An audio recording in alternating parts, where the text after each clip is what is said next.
Welcome back, and I'm very, very happy to be back here today after how many days I'm away. And thank you all for your patience with me. I was caught with a really bad COVID-19 first time, and as you can listen to my voice, it's kind of also changing at this moment. Not 100% recovered yet, but I think today I feel enough energy to be back live on air. And I want to thank all of you for your prayers and your support and all your wonderful messages that you send to my team, wishing me well. I really, really appreciate that a lot. So, welcome back. It's been a long break away. Let's take a look at who's joining us right here today. And here we go. Welcome back. And if you are joining us for the first time, you can go to our live chat right on YouTube as well as on Facebook, LinkedIn, and Twitter. All right. So let me just type this message out. Welcome back. Boom. And let's see who is online today with us. Wow. Paying my greetings to Seven from Germany, Milton, Ken, CK Leo, good to see you, Isabella, Jacqueline, Calvin, Milton, Adeline, Elton, Jeffrey, Kenneth, Jeanette, Marcus. Thank you all for coming back on live. And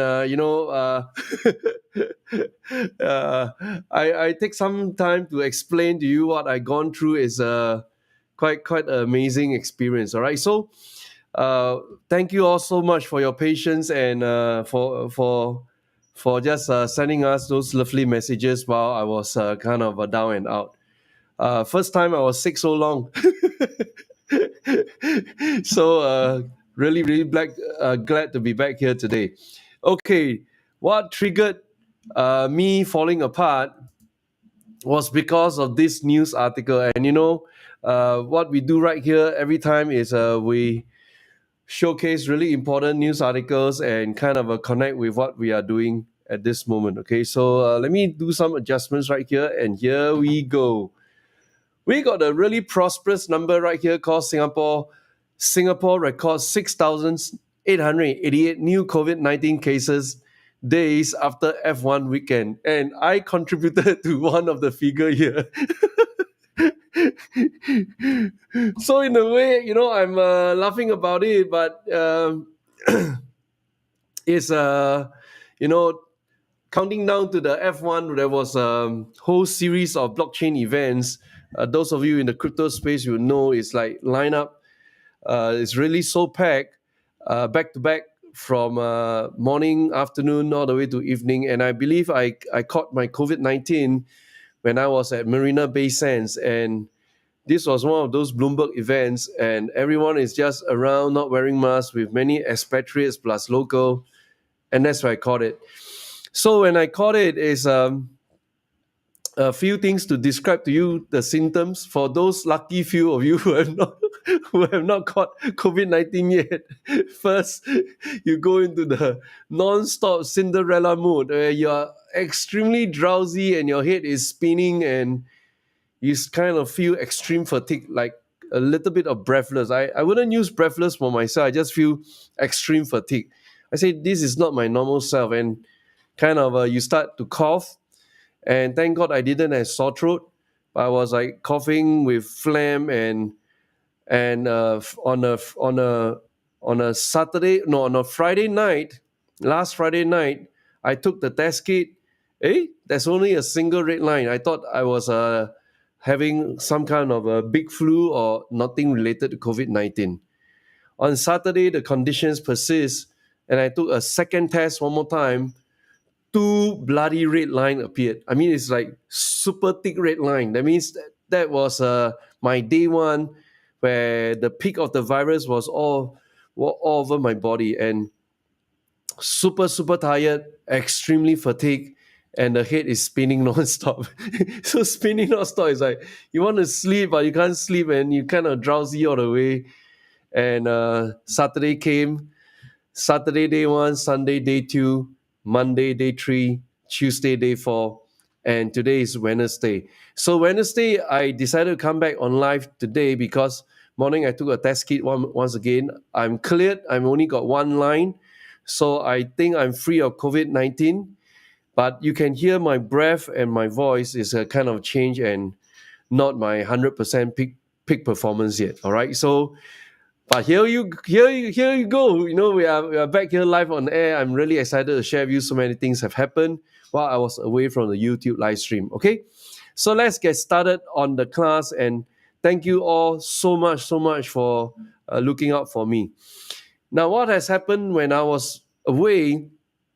The biggest thing that has happened right here in Singapore, and that is none other than F1 Singapore Grand Prix records highest attendance in race 13-year history. This is such a great piece of news. I want to tell you that we are so excited about these figures because, first of all, it's a signal to us that Singapore has recovered. And in fact, all of our airport terminals were fully operational, hotels fully booked. And in fact, the hotels, they were charging much more premium rates compared to during the lockdown period. All right. So in a way, in one event, it kind of reset the market for Singapore. And we are very, very proud. Singaporeans came out to party. Our foreign friends really visit us. Really, I mean, I was trying to book a afternoon tea at the Raffles Hotel.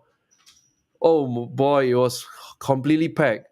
And then you go up to the long bar at the second floor, long queue. Everywhere is just long queue.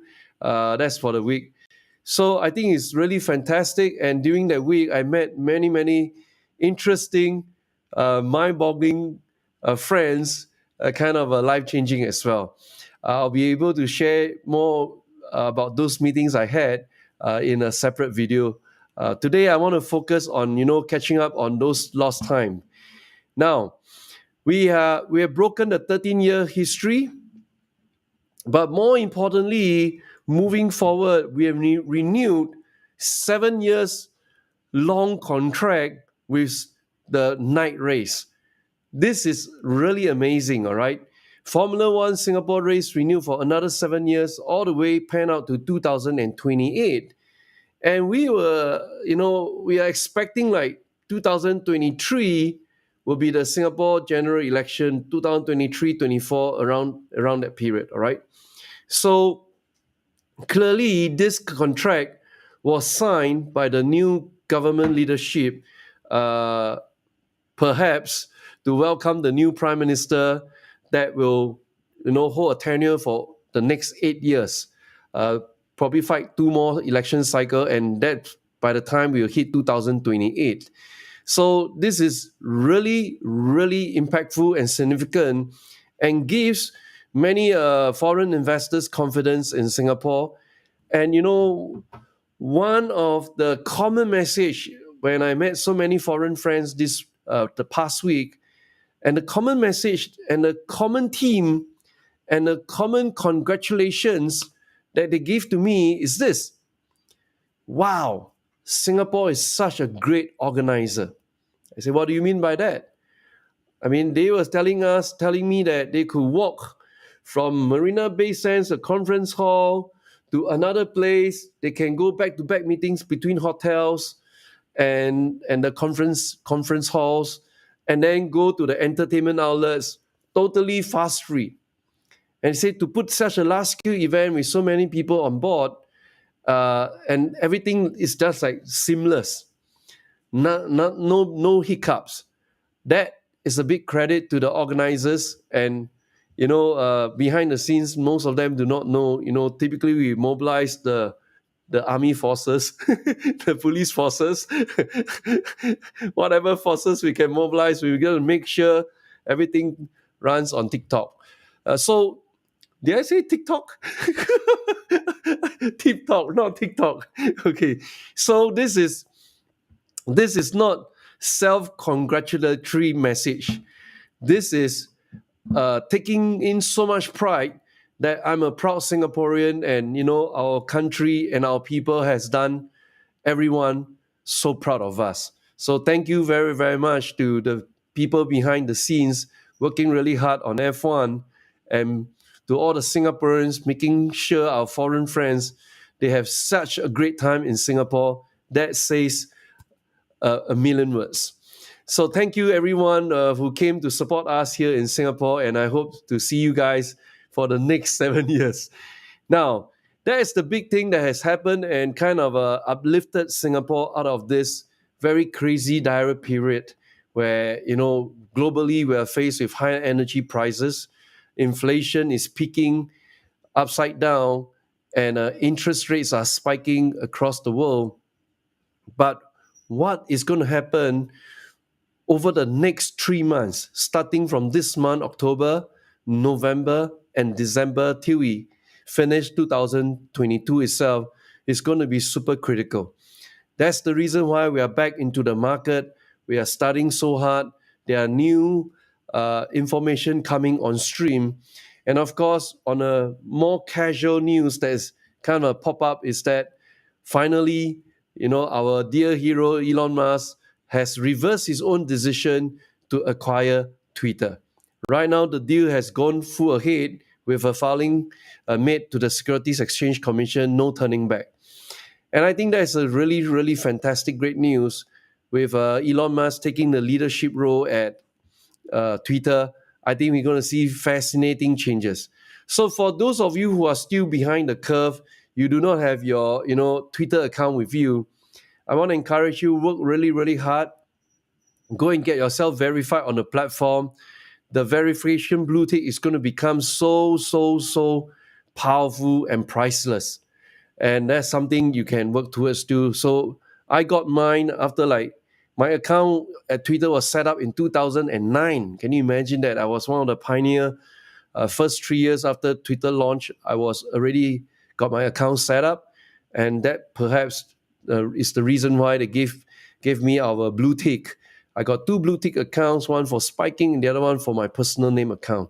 So that's something I want to encourage all of you to work really, really hard, because once Elon Musk is on board, things will fly, and they call it super app. And that concept itself, I can already capture the imagination. It will be connecting the cars that Tesla is producing. It will also connecting space trip that SpaceX is sending. It will also connect to the GPS internet, wireless internet, Starlink. That's also part of the Elon Musk family. And I think very soon he's going to roll out the one kind of a phone to compete with Apple and all that. So it's an ecosystem of what he has existingly on all the companies that he sit on board and the changes that he's making. But of course, you bring in other peripherals to start making it kind of a super app like the WeChat of China. But I don't think that is what he has in mind. It's more about a super app to connect the ecosystem of products and services that he is offering through his families of businesses. That's my first thought about it. All right. Now we'll dive deeper into Tesla. It presents a very, very unique, interesting investment opportunity. And I also take note that Katie Woods have been buying up lots of Tesla stocks.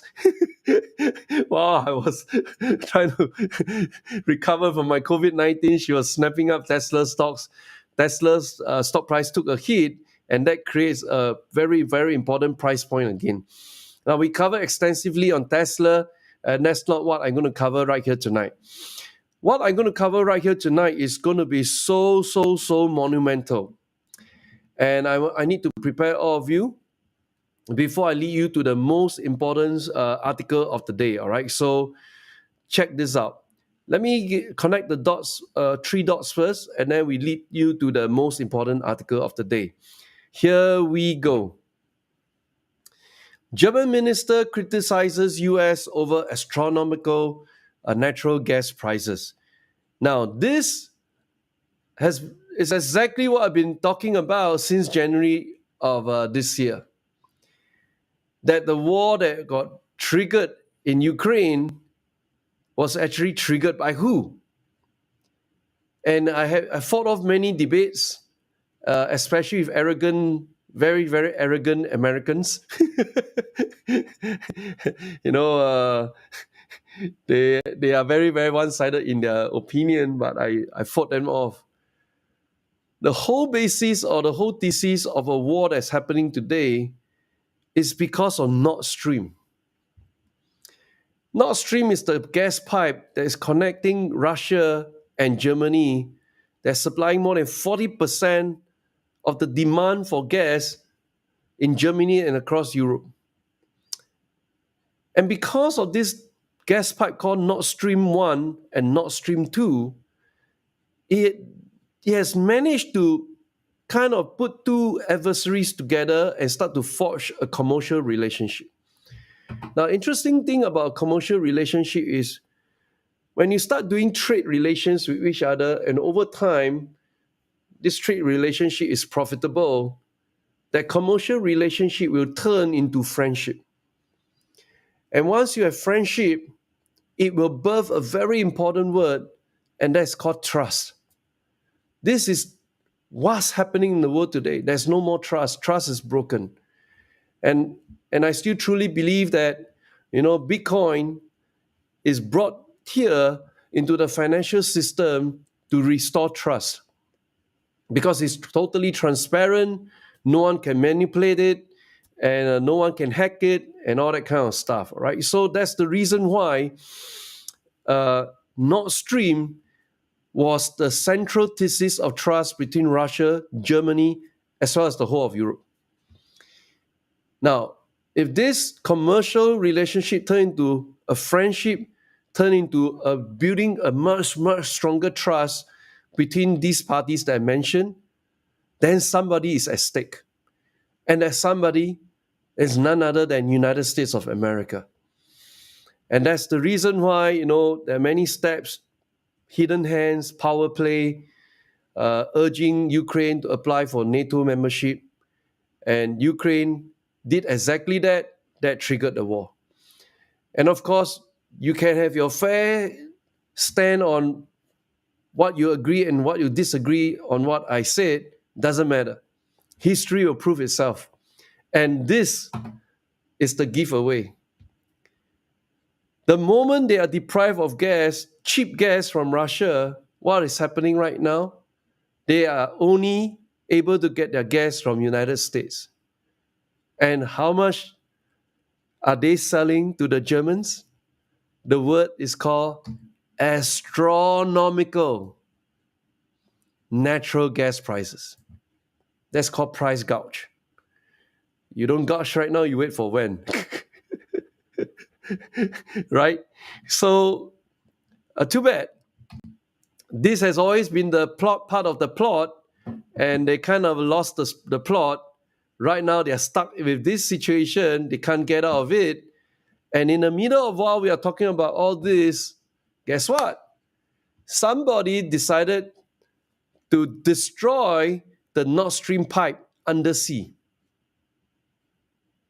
And you have pictures of the sea bubbling with the gas coming out of the sea, and just lots of gas, so that gas cannot be transported anymore, even if Russia decides to continue the supply. So this is no turning back, and that's the reason why from their friendly gas supplier right now, holy moly, the German economy minister has suggested that some gas suppliers were profiting from the fallout from the war in Ukraine, which has sent global energy prices soaring. Everything is intertwined. It's just how we begin to formulate and close the jigsaw puzzles together. Wow, as you hear my speech, you can hear, the energy is not there, and that is really how powerful COVID-19 is. My friends were telling me that you take probably about six weeks to 6 months to restore back to the prime 100% I pray hard. I got to start on my exercise routine again. But I make sure I don't over exercise because last year one of my classmates he did exactly that. He caught COVID-19. He recovered. He went for booster jab. Nothing. Everything fine. Perfectly normal. One morning he went for his run, and guess what? He kind of went breathless and just died on the spot. Someone who is around my age and one of the probably the top 50 richest people in India just died like this. And that's because of COVID-19. All right, so I'm going to take this disease very seriously. I'm at fault. I didn't wear mask. And, on hindsight, I should have applied wisdom and wear mask. But it has happened. It has happened. So let's come back to this important article. Woo-hoo. So the first thought I want you guys to connect is, okay, recognize this player called United States and give it some thoughts why the war is going to be prolonged, because seriously, nobody wants to stop the war.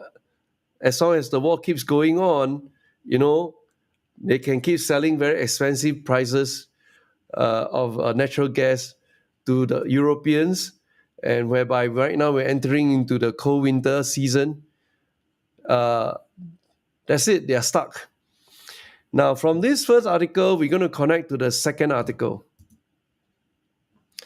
And the second article is already also very mind-boggling. In fact, this was a question asked by a Russian friend while I met her at the F1 week. And we were just, talking about different political issues, and she said, have you not asked the question that why is it that Saudi Arabia controls so much oil, but the US didn't go after it? US would go after anyone that has control over anything, but why didn't United States go after Saudi Arabia? All right, and I thought long and hard. I say maybe the reason is because Saudi was willing to spend in buying up US defense products. And as long as they keep buying US defense products, the Americans are happy. They are doing a great sale to the Saudis. And, it's mutual. But today, this has changed. Dot number 2, I'm connecting with you guys. Look at this. First time a politician from US has suggested that time for US to reevaluate Saudi relationship. Senator Chris Murphy says ahead of OPEC output cut, which they just announced. All right.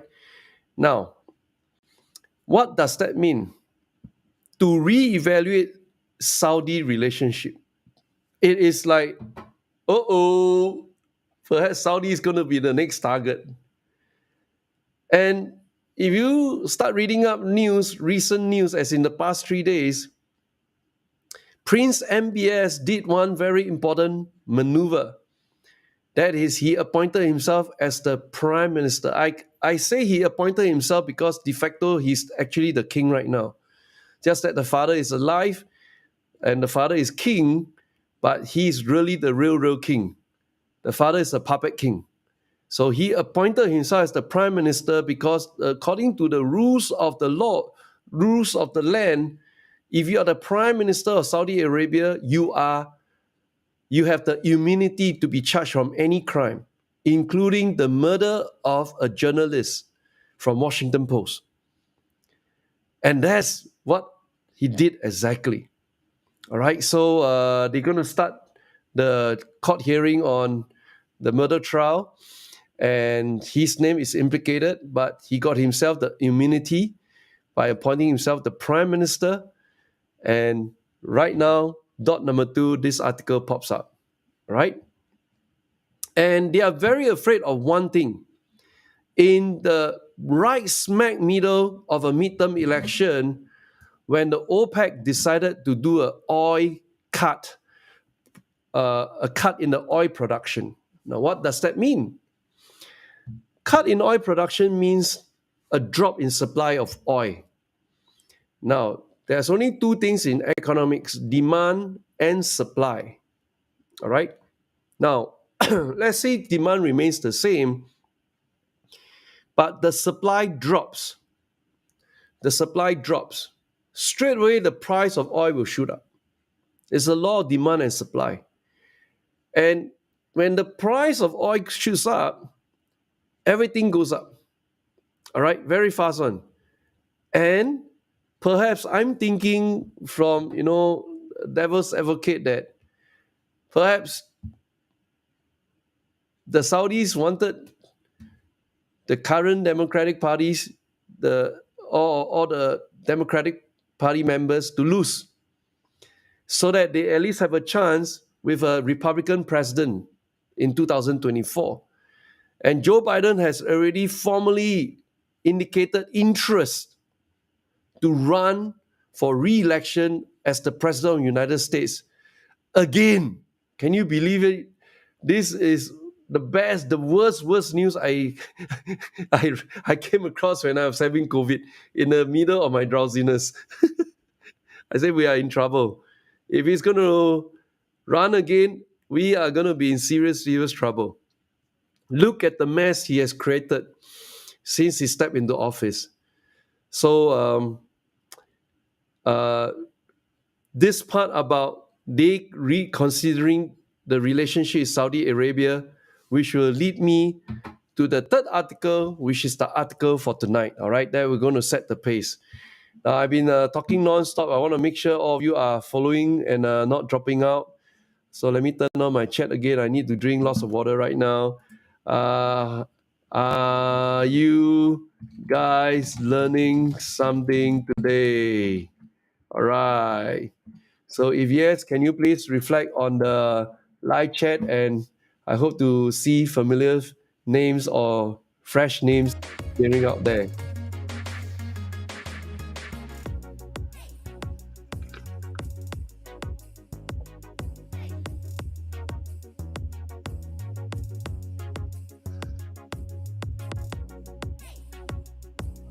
Wow, fast and furious, man, you guys.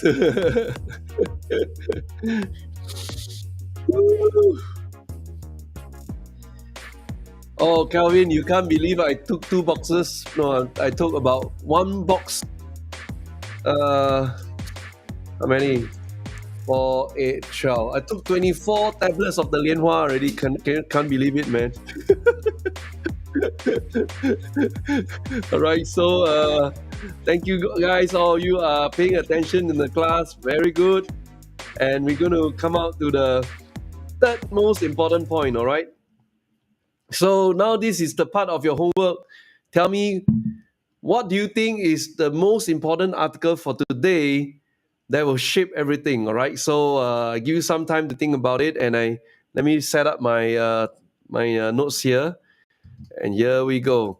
This is going to be the biggest opportunity that I think for the near term, all right? And here we go. Hold on a minute. They just got a new refresh. Holy moly. And check this out. The new article just came out.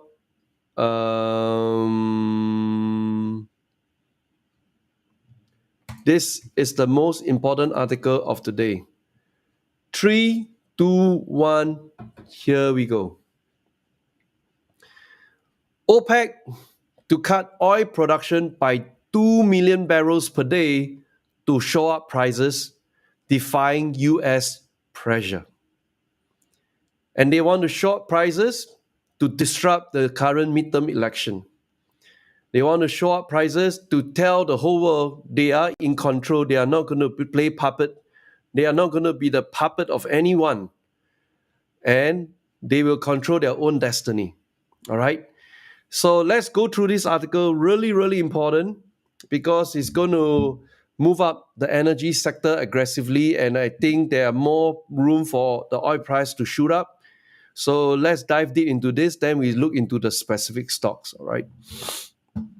Here we go. OPEC and non-OPEC partners agreed to impose deep output cuts. Now everyone is happy about reducing the supply because the straight away the prices will shoot up and they'll make phenomenal profits because they're already sitting on something that's free, natural resource. They don't even have to do much, all right? So they are very, very blessed in the sense. And since oil prices have fallen to roughly $80 a barrel from over $120 in early June, amid growing fears about the prospect of a global economic recession. So they are making this move also in anticipation, like back then in 2020, during the crash of the pandemic, straight away they cut. I mean, in fact, oil prices dropped to negative $40 per barrel. I mean, you sell oil, you still have to give people money, all right? So that was like the crazy period. Now, let's go through the whole article itself. It's so important and it's so fresh out of the oven. I'm reading it for the first time. Group of some of the world's most powerful oil producers on Wednesday agreed to impose deep output cuts, seeking to spur recovery in crude prices. Recovering crude prices means they want to push the oil price up, all right? Despite calls from US to pump more to help the global economy. Now this, okay, I should not comment about US pumping more oil. OPEC and non-OPEC allies, a group often referred to as the OPEC Plus, decided at their first face-to-face gathering since 2020 to cut production by 2 million barrels per day from November. And I'm very, very glad the meeting took place today on a Wednesday because quite a number of them were actually in town in Singapore to watch the F1. All right, they want to make sure they also have their fair share of their party first. Then they go back to decide on important matters like oil. Energy market participants had expected OPEC Plus, which includes Saudi Arabia and Russia, to impose production cuts of somewhere between 500,000 to 2 million barrels. The move represents a major reversal in production policy for the alliance, which slashed output cuts by a record 10 million barrels per day in early 2020. All right, so this is like 5 times less. Back then it was 10 million. Right now it's only 2 million. So it's 5 times lesser compared to 2020. When demand crashed due to COVID-19 pandemic, the oil cartel has since gradually unwound those record cuts, albeit with several OPEC Plus countries struggling to fulfill their quotas. Continue. Oil prices have fallen to roughly $80 a barrel from over $120 in early June, amid growing fears about prospects of a global economic recession. The production cut for November is an attempt to reverse this slide.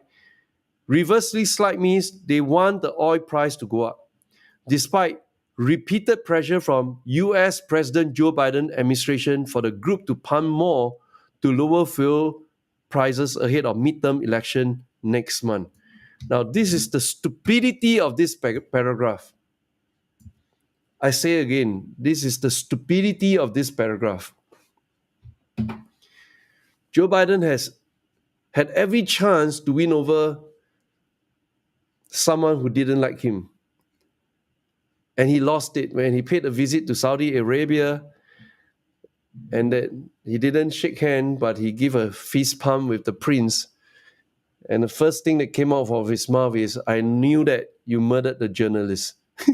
How's that for a great start of a friendship? So he lost the chance. He cannot convince Saudi Arabia because the prince hated him like hell. So that's the reason why the Americans are having this very, very serious problem. I think Saudi Arabia and the OPEC members wants to influence the midterm election. That is the signal they are sending to the Joe Biden administration. All right? Very, very clear signal.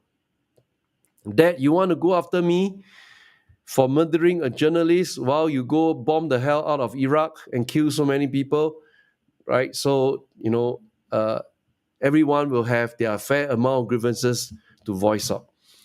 International benchmark Brent crude futures traded at 92.82 a barrel. So you can see it already start to move, break above 90. And I believe by today is Wednesday, by end of this week, you'll probably break about 100. All right. During afternoon deals in London, up around 1.1. US West Texas Intermediate futures, meanwhile, stood 87.37, almost 1% higher. OPEC Plus will hold its next meeting on December 4th. Midterm election November 8th. So they'll happily celebrate, pop champagne on December 4th. So while I'm looking at this is the crude oil right now, live, and it's really start to move uh, right across to $87 at this moment, right? So spot this green candle. And if I go back to the 1 year chart for the crude oil, very soon, what they want to see is this guy go back to the previous high, and he must first break through the 200 days simple moving average line across there, marked by my red box. Here we go, my red box, right? And they are really aiming for normalcy above $120 per barrel. This was the real number that they are looking at. Okay? So we have a very, very clear path to hit back the previous high at 120.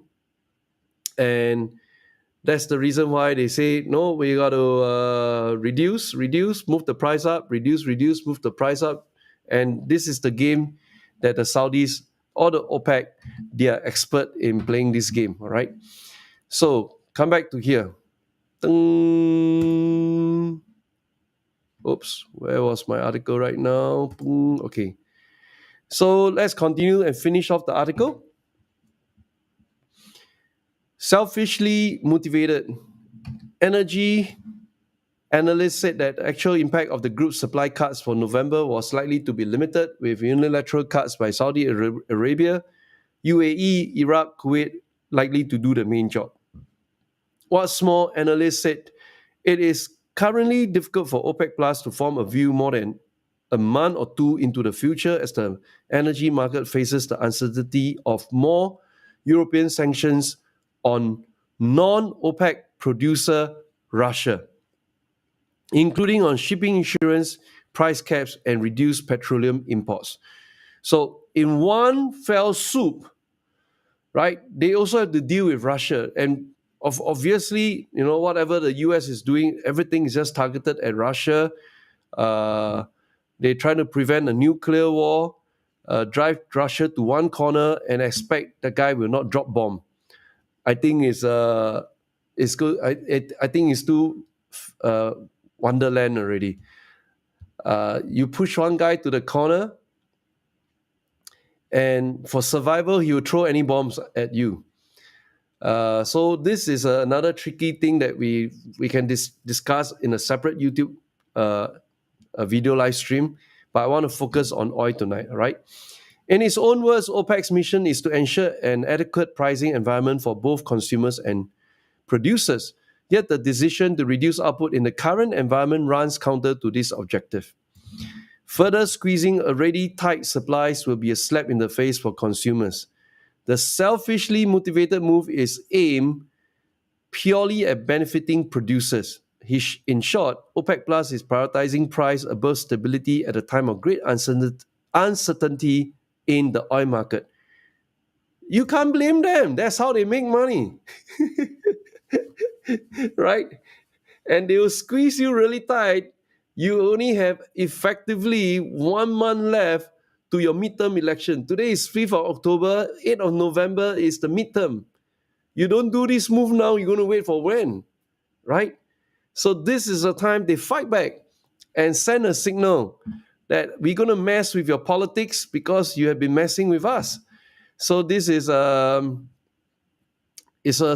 simple, straightforward. Right over here, Rohan Reddy told CNBC that the group's decision to impose production cuts could see oil prices rally back to $100 a barrel, which will touch the 200-day simple moving average line, assuming no major bouts of COVID globally and the US Federal Reserve not becoming unexpectedly hawkish. Got to drink water.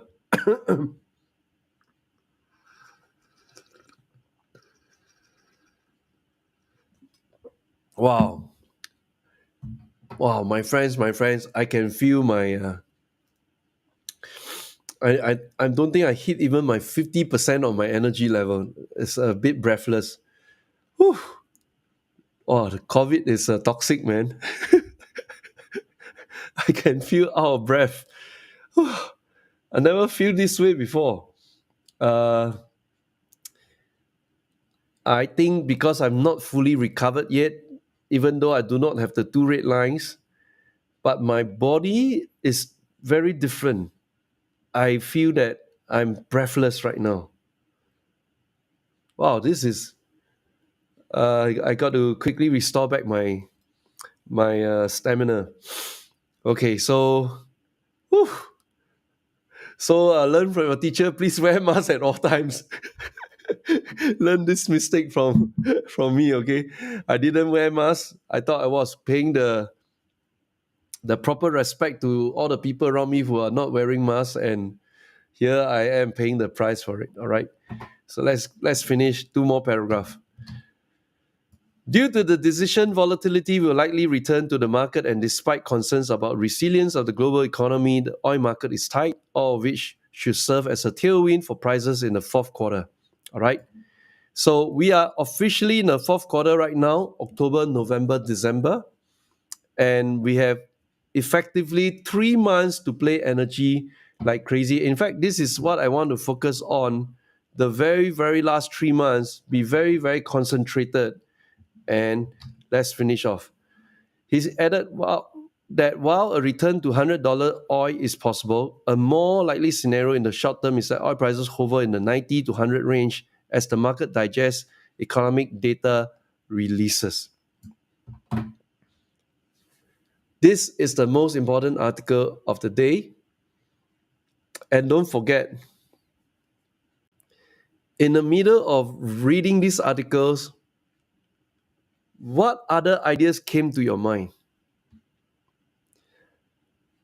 So many things came to my mind, unbelievable, while I was reading this article. And I'm asking this question because I want to challenge this red box. That he's saying that you hover between 90 to 100. No, I disagree. I think you go to 120. And let's put some ideas behind why you go to 120 and what is your takeaway after I finish reading this article, right? So give all of you a chance to participate. What is your takeaway? What is your takeaway after I finish reading this article? All right, so give yourself a chance to try to connect the dots. And then once I unveil my thinking, you see whether there's a match. All right, that's the fun part of it. So I need to drink more hot tea right now.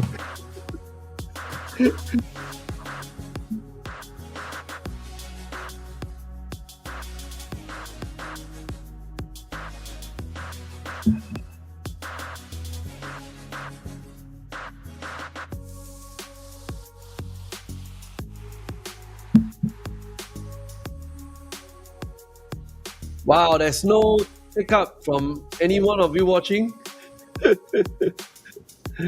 I shall wait for a few responses to come in first.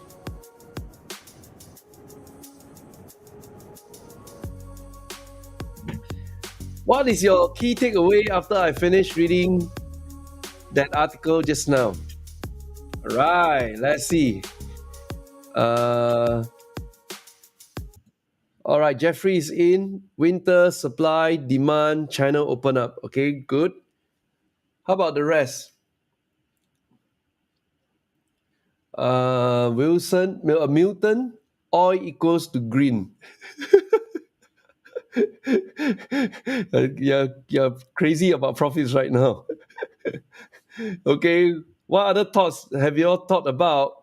Surge in the pricing of Occidental and the DVN. Okay, very good, Jacqueline. But we want to challenge the thesis. What will push oil to 120? Right. 7, go along with oil stocks. Adeline, airline plus vacation plus EV. EV kind of not in the cluster of thinking because it's more electric vehicle, and any electric vehicle that depends on fossil fuel, they're going to get burned by their fans, right?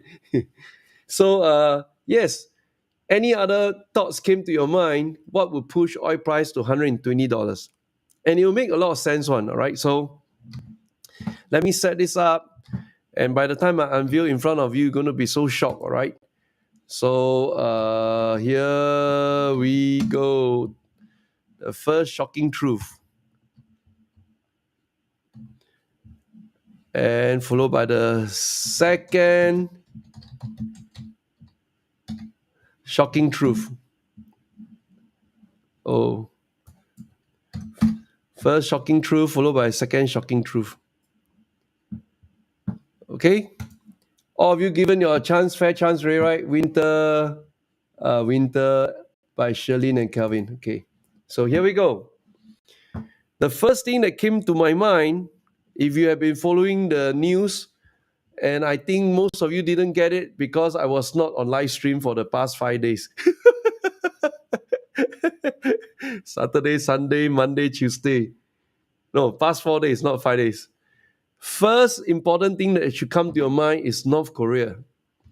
In the middle of the past 3 days, the North Korean decided to fire a missile over Japan. How many of you missed that news? This is the very big news. That the Japanese have to stop the train station, stop the trains. Everybody go to bomb shelter in case the guy flying over us drop vertically downwards. That's number one. All right. Out of nowhere, the cute chubby guy wants to get the world's attention, unprovoked. We're not even thinking about North Korea. We're thinking about Russia, Ukraine, but not North Korea. That guy decided to fire a missile, number one. And after they flew the missile, number two, South Korea also want to fly the missile, but the missile crashed. Can you see how stupid this thing is going on? Right? South Korea and US fire missiles into the sea to protest reckless North Korea tests. But the problem is this. South Korea apologizes after missile fired in response to North Korea test crashes. Crash! Didn't take off properly.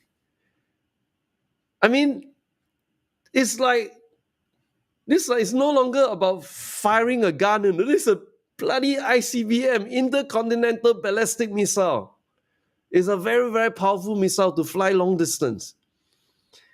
And this thing going on, and oil price haven't moved yet, because you just have to have 1 or 2% to first die first.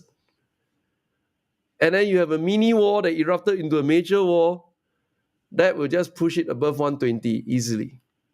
All right? And Russia will be the next one to do something that will disrupt the oil energy market because he can't profit from it right now.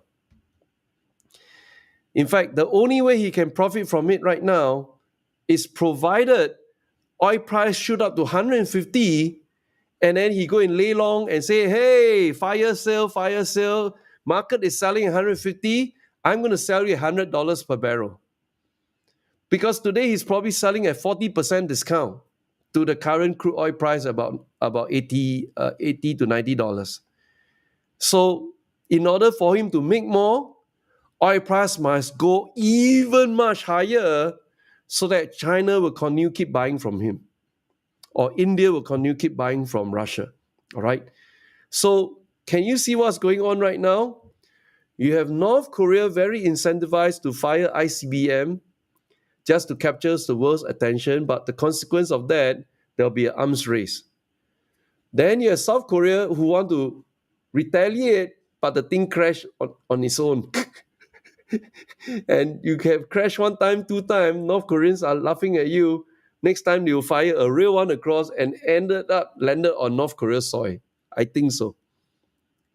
And then the third guy, Russia is super incentivized to disrupt the energy market because that's the only way he can increase his profits. So you have so many of these bunch of crazy people that is doing irresponsible activities. I don't see why oil price cannot break 120. And the war at Ukraine has not ended yet. All right. So hold your horses. Now, since we are at this topic and your teacher here getting very breathless, I've been speaking like almost close to 1 hour already. I will end off by giving you this tool, right?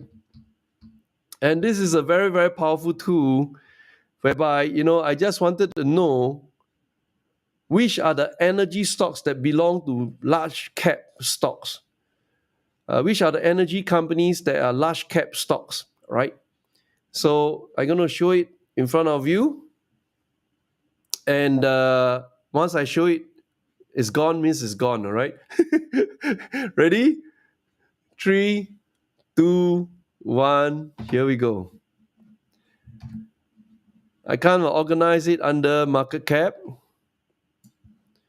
And straight off, you look right over here. Okay? ExxonMobil, Chevron, those two are like always playing it. ConocoPhillips playing it. Some of the names that we play don't appear here, but typically we always start from the biggest market cap. They will have the biggest, largest beneficiary. All right. So this is how you start understanding the supply chain. So we are looking at Shell, Total Energy, PetroChina. Some of them we cannot trade in the US market. It's okay. Then find those that you can trade. Then based on this, you look at this here, percentage change, and what's the movement right now? If everyone expect oil price to break 100, it will just break 100. Just because it's a nice round number 100, all right? So that's the starting point. But if people continue their crazy activities, oil price will eventually have to come back to 120, all right? So that's my thoughts about it. And I'll be firing off a trade. And for those of you who are on now, don't stop believing trade notification. For those days I didn't post out. Don't worry, we'll extend your membership period with us. Now, one last thing before I leave you guys off is, I think there is a reason why that I have to catch COVID-19, and I think this is the reason that I will be immune from COVID-19 for at least 1 month. And when I'm immune for COVID-19, I got an immunity from COVID-19 for at least 1 month, right?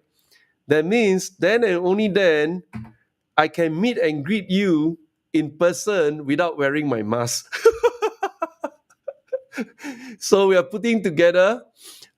This is the first time I'm announcing to the public. We have opened up to our students already, spiking students. Most of them snap up already.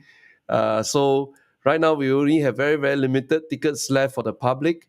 If you are not part of our spiking community, you should quickly go and get it, or else it's going to be gone in a short while. Let me just explain to you a few mechanics, all right? First, you can scan the QR code right here. This is the QR code right here. You can scan and you can straight away go and do your RSVP while I'm talking to you. Now, when you come and meet me for the first time after more than 2.5 years, I've not met any students of ours, and typically I also try not to get involved in public events, all right? But this time round, we say there's so many requests from our students. We just went ahead to book the Sovereign Wealth Fund building. I call it the Sovereign Wealth Fund building, and that's none other than Capital Tower right over there, all right? At the bottom left, you see the address. It will be at the Big Picture Theatre at Capital Tower, home of Temasek, all right? The event will be on the 4th of November, on a Friday, and we got quite a number of students from overseas fly in on a Friday, attend the class, and then treat Saturday and Sunday as the kind of a staycation, all right? So many of them are doing that. And the event will start from 7 p.m. Singapore time to 10 p.m. Singapore time. I'm going to meet all of you for 3 hours. Now, what's going to happen is I also want to make sure this trip by you is going to be very, very meaningful. You're going to receive a free goodie bag. And in the free goodie bag, what will happen is you'll be entitled to take a photo shoot with your teacher. Yours truly here. you know, when we do all the classes in Zoom, nothing beats like I stand next to you and and really wish you well, and I get to know you personally. I'm really, really interested to meet all of our students in person and shake your hand and have a picture taken with you. All right. So we're gonna have a photo shoot, and we're gonna give you this picture. You can keep it for life, right? It's a lifetime memento. And I also be acknowledging those of you who come for this event in my new book. My new book will be launched on the 1st of April 2023. Your name will appear in my book. So if you want to have your name appearing in my book, quickly go and sign up for this event. And I also, when it's published on 1st April next year, I will also send you an autographed copy of the book itself. All right. So this is all got to do with the new book. And I'll also be giving you the last limited collection of our spiking cap. I think this is the last print run that we have of the cap. Let me just remove myself. This is the spiking cap. As well as the spiking t-shirt, this is the last limited collection. We will be kind of doing some changes on our design and all that. And for the book that I already published on Amazon, Spiking to the Moon, you get an actual physical copy.